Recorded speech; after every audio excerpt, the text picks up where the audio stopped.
எம்ஜிஆர் ஆட்சி காலத்திலிருந்தே இவர் அனைத்து இந்திய அண்ணா திராவிட முன்னேற்ற கழக கட்சியில் இருப்பவர். ஜெயலலிதா அவர்கள் இருந்த காலத்திலேயே அமைச்சராக இருந்தவர்.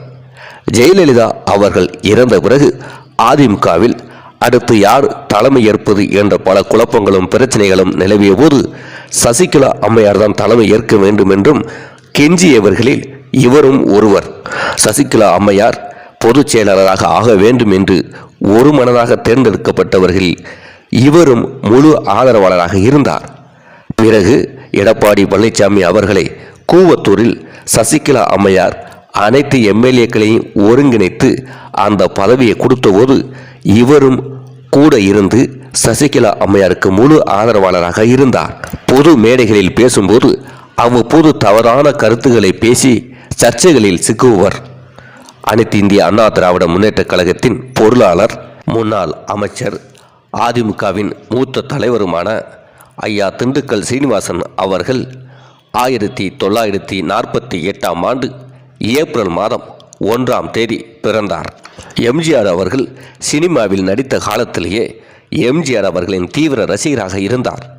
அவர் அரசியல் கட்சி தொடங்கிய போது இவர் தன்னை அண்ணா திராவிட முன்னேற்ற கழகத்தில் இணைத்து கொண்டார். எம்ஜிஆர் இருந்த காலத்திலேயே அவர் சார்ந்த திண்டுக்கல் பகுதிகளில் தீவிர கட்சி பணி ஆற்றியதால் முக்கியமான பொறுப்புகளுக்கு அவர் வரவழைக்கப்பட்டார். 1989 ஆண்டு முதன்முறையாக அனைத்து இந்திய அண்ணா திராவிட முன்னேற்ற கழகத்தில் போட்டியிட்டு திண்டுக்கல் பாராளுமன்ற தொகுதியில் வெற்றி பெற்றார். திண்டுக்கல் பாராளுமன்ற தொகுதி அனைத்து இந்திய அண்ணா திராவிட முன்னேற்ற கழகத்துக்கு மிகவும் முக்கியத்துவம் வாய்ந்த தொகுதி. காரணம், முதலில் எம்ஜிஆர் தனியாக கட்சி தொடங்கி வேட்பாளரை நிப்பாட்டி தேர்தலை சந்தித்த போது திண்டுக்கல் பாராளுமன்ற தேர்தலை சந்தித்தார். அந்த இடைத்தேர்தலில் மாயத்தேவர் என்பவரை தேர்தலில் நிறுத்தி முதலில் இரட்டை இலை சின்னத்தில் போட்டியிட வைத்து மாபெரும் வெற்றி பெற செய்தார். ஆகவே அந்த தொகுதியில் யார் போட்டியிட்டாலும் இப்போதும் முக்கியத்துவம் பெறும் தொகுதியாகவே இருக்கிறது. அதன் பிறகு தொடர்ந்து 1991 ஆண்டு நடைபெற்ற நாடாளுமன்ற தேர்தலிலும் போட்டியிட்டு மாபெரும் வெற்றி பெற்றார். 1998 ஆண்டு நடைபெற்ற பாராளுமன்ற தேர்தலிலும் வெற்றி பெற்றார். தொடர்ந்து அவர் பாராளுமன்ற உறுப்பினராகவும் இருந்தார்.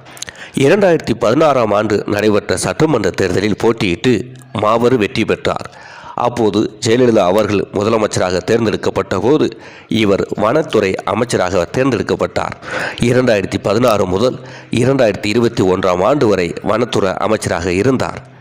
அதன் பிறகு ஜெயலலிதா அம்மையார் 2017 ஆண்டு நோய்வாய்ப்பட்டு இறந்த பிறகு அண்ணா திராவிட முன்னேற்ற கழகத்தில் பொதுச் செயலாளர் யார், அந்த கட்சியை வழிநடத்துவது யார், அடுத்த முதலமைச்சர் யார் என்ற பல குழப்பங்கள் நிலவிய நிலையில் சசிகலா அவர்கள்தான் அனைத்து இந்திய அண்ணா திராவிட முன்னேற்ற கழகத்தை தலைமை ஏற்க வேண்டும் என்றும் பொதுச் செயலாளராக வேண்டும் என்றும் பல பேர் சசிகலா அம்மையாரை போயஸ் கார்னலில் சந்தித்து வற்புறுத்தினார்கள்.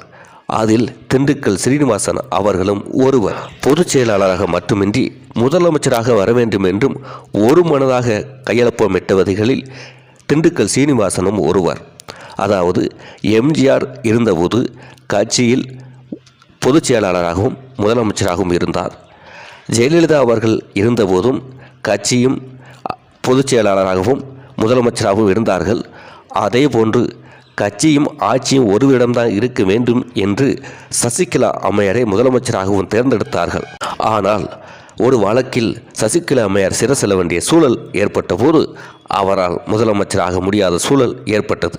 அப்போதெல்லாம் சசிகலா அம்மையாரின் தீவிர ஆதரவாளராக இருந்தவர் திண்டுக்கல் சீனிவாசன் அவர்கள். சசிகலா அம்மையார் சிறை செல்லப் போகிறார், மத்திய அரசு எதிர்ப்பு, ஆளுநர் சப்போர்ட் இல்லை, திராவிட முன்னேற்ற கழகத்தின் எதிர்ப்பு, ஓபிஎஸ்ஸின் தர்ம யுத்தம் என அண்ணா திராவிட முன்னேற்ற கழகம் ஆட்டம் கொண்டிருந்த காலம். அந்த கட்சியும் அவ்வளவுதான், ஆட்சியும் அவ்வளவுதான் என்று பல பேர் பேசிக் கொண்டிருந்த காலத்தில் சசிகலா அம்மையார் அனைத்து எம்எல்ஏக்களையும் ஒருங்கிணைத்து கூவத்தூரில் திரு எடப்பாடி பழனிசாமி அவர்களை முதலமைச்சராக அறிமுகப்படுத்தினார். அதற்கு முன்பு முதலமைச்சர் எடப்பாடி பழனிசாமி யார் என்றே மக்களுக்கும் தெரியாது. அண்ணா திராவிட முன்னேற்ற கழகத்திலேயே பல பேருக்கு எடப்பாடி பழனிசாமி அவர்களே தெரியாது. சசிகலா அம்மா மூலம்தான் அவர் முதலமைச்சரானார்.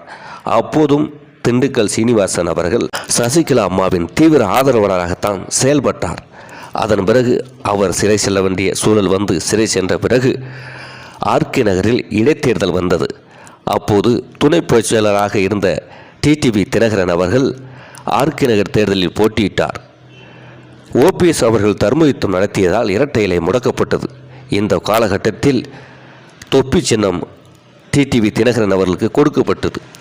அப்போது எடப்பாடி பழனிசாமி, முன்னாள் அமைச்சர்கள் மற்றும் திண்டுக்கல் சீனிவாசன் போன்றவர்கள் டிடிவி தினகரன் அவர்களுக்கு தொப்பி சின்னத்தில் வாக்கு சேகரித்தார்கள்.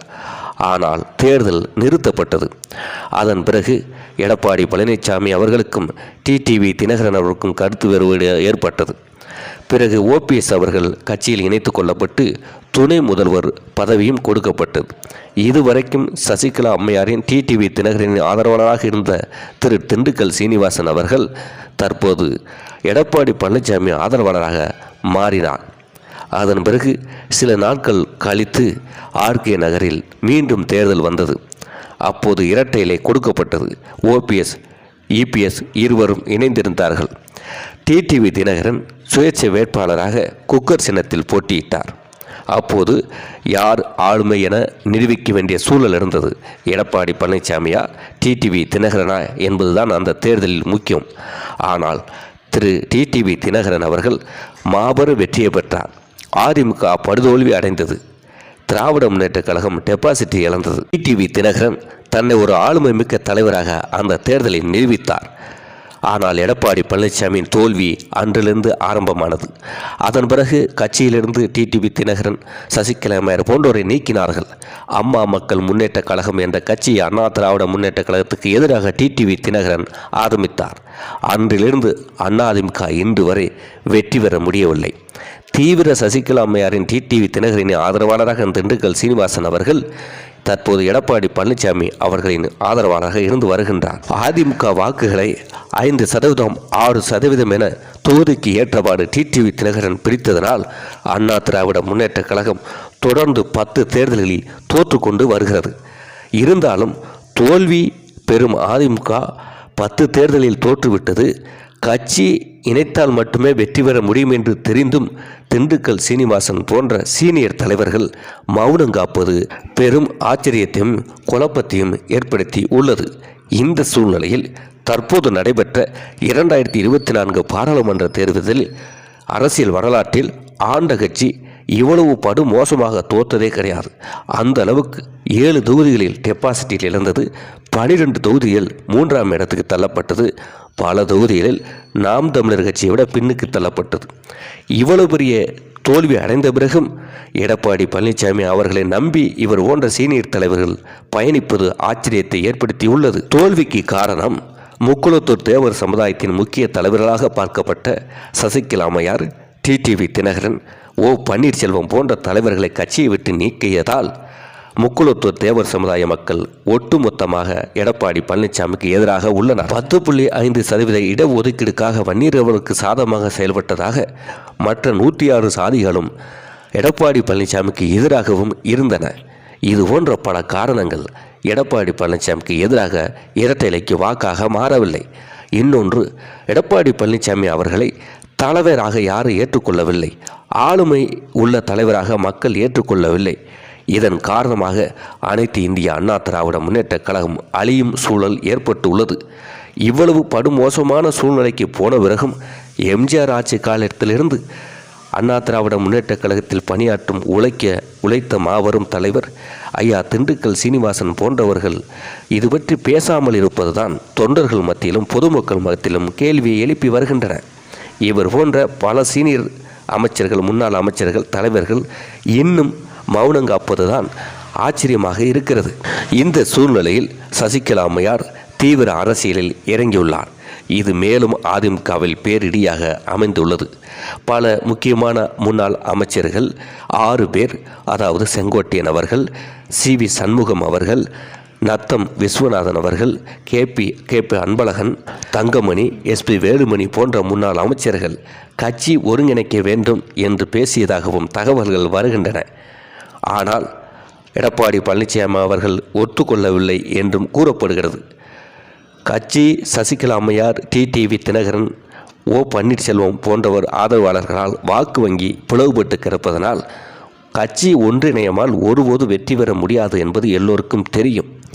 ஆகவே திண்டுக்கல் சீனிவாசன் போன்ற சீனியர் தலைவர்கள் சற்று யோசித்து கட்சி ஒருங்கிணைப்பை பற்றி பேசினால் 100 ஆண்டுகளுக்கு மேலாக இந்த கட்சி ஆட்சியில் இருக்கும், கட்சியும் இருக்கும் என்ற ஜெயலலிதா அம்மையாருக்கு இவர்கள் செலுத்தும் நன்றி கடனாகவும் எம்ஜிஆர் அவர்களுக்கு இவர்கள் செலுத்தும் நன்றியாக கடனாகவும் இருக்கும் என தொண்டர்களும் பொதுமக்களும் எதிர்பார்த்து காத்திருக்கிறார்கள். இவர்கள் பிளவுபட்டு கிடப்பதால் எளிதாக திராவிட முன்னேற்றக் கழகம் தொடர்ந்து வெற்றி பெற்று கொண்டே வரும் என்றும் அனைத்து இந்திய அண்ணா திராவிட முன்னேற்றக் கழகம் 2026 தேர்தல் வரை இணையாமல் தனித்திணையாக நின்றால் கட்சி சின்னத்தையும் கட்சி அங்கீகாரத்தையும் இழக்கும்.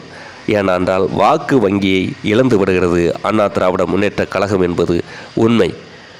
ஆகவே எம்ஜிஆர் காலத்திலிருந்து கட்சியில் இருக்கும் ஐயா திண்டுக்கல் சீனிவாசன் போன்றவர்கள் கட்சி நலன் கருதி ஈகோக்களை தூக்கி எறிந்துவிட்டு மனதில் உள்ள காழ்ப்புணர்ச்சியை எல்லாம் தூக்கி எறிந்துவிட்டு கட்சி ஒருங்கிணைக்க வேண்டும் என்ற பணியை செய்தால் இந்த கட்சிக்கு செலுத்தும் நன்றி கடனாக இருக்கும் என்பது தொண்டர்களின் விருப்பம்.